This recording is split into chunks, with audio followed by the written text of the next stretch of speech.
Salah satu calon yang memangnya kekuasaan itu mestinya bukan berasal dari keluarga. Kita tidak menghalangi siapapun bisa jadi presiden, tapi kematangan leadership itu menjadi utama gitu. Bagaimana sejarah dan evolusi politik dinasti di Indonesia? Dan bagaimana dampaknya terhadap struktur politik saat ini? Baik, yang menonjol aroma politik yang ada di publik dan menjadi kontestasi wacana itu adalah dinasti politik. Karena ada salah satu calon yang memangnya kekuasaan itu mestinya bukan berasal dari keluarga. Dinasti sebenarnya di beberapa pelajaran yang kita lihat, seperti definisi Kennedy, itu di Amerika, karena dia punya kapasitas pendidikan, perjalanan politik, itu sampai ke presiden itu juga melalui hal-hal yang sangat formal dan penuh dengan pengalaman. Begitu juga yang ada di India, ya. Klaimnya Kennedy, kemudian Gandhi, kemudian Bhutto, semua dia persiapkan dengan baik. Tidak hanya menyangkut tentang pendidikan, tapi bagaimana membina leadership dari bawah. Nah, ada yang menarik kontestasi pemilu 2024 ya. Di penghujung 2023 ada salah seorang ya wakil presiden yang mestinya dilakukan secara profesional, terstruktur dalam mengejar sebuah pendidikan maupun pengalaman, itu tidak dilalui. Sehingga muncul wacana yang banyak diprotes tidak hanya di media sosial, bahkan diskusi-diskusi di masyarakat. Dan saya melihat tinggal sekarang masyarakat, ya maukah memilih seperti itu. Tapi saya berharap ya sebagai pengamat politik dan komunikasi politik, sebaiknya seperti ini juga menjadi sebuah koreksi total buat kita.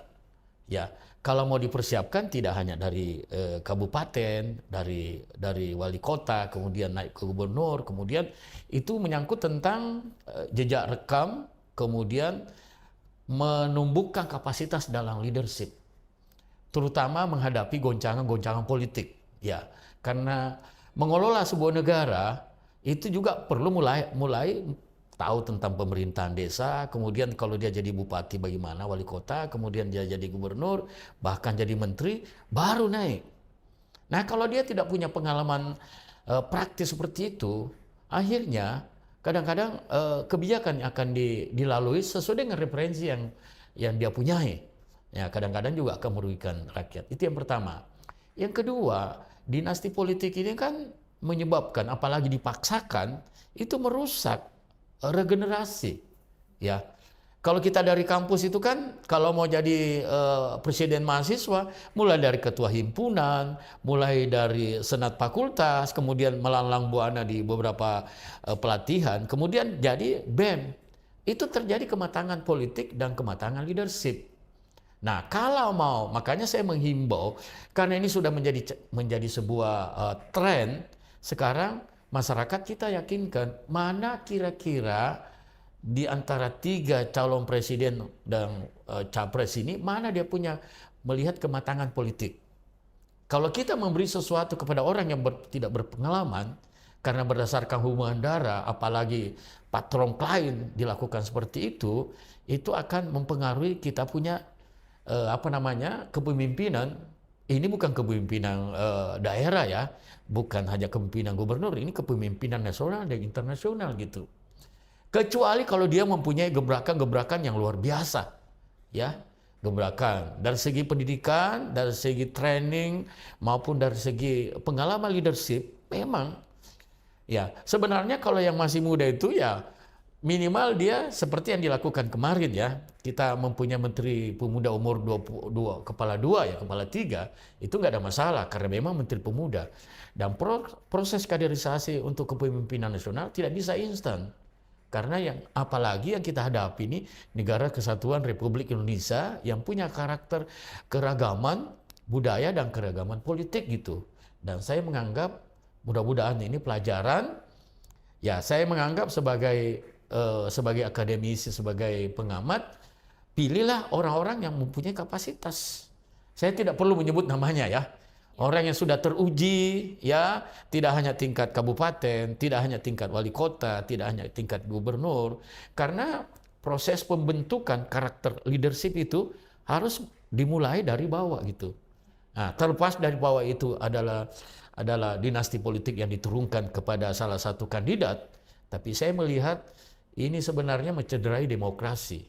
Bahwa dalam demokrasi itu kita akan memilih menyajikan pemimpin-pemimpin yang mempunyai kapasitas, punya literasi kepemimpinan yang bagus, kemudian bisa melakukan lompatan-lompatan pemikiran. Itu semua tidak terlepas dari pengalaman. Jadi kalau seperti yang kita lihat Gandhi, Bhutto, kemudian yang di Amerika, ya Kennedy itu sudah teruji. Ada yang jadi gubernur, ada yang jadi presiden, dan memang diciptakan seperti itu. Dan kalau perlu, kalau dia memang dia punya tren politik, mau menjadi pemimpin politik, dia harus bisa menjadi kader dulu. Ya, kader dari satu partai. Kalau langsung jadi ketua, gimana ya? Bagaimana merasakan sebagai mengurus mulai dari bawah, sebagai sebagai kader, kemudian pimpinan kabupaten, pimpinan ke tingkat provinsi. Dia tahu kalau politik ini dilakukan dengan terjun bebas dari atas, itu tantangannya sangat besar gitu. Dan itu adalah menyebabkan kalau ini dipaksakan, ini merusak tentang generasi kita yang terutama yang bertarung di politik.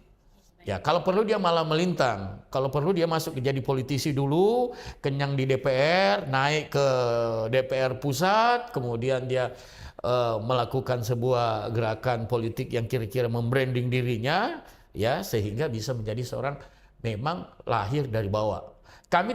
Kita tidak menghalangi siapapun bisa jadi presiden, tapi kematangan leadership itu menjadi utama gitu.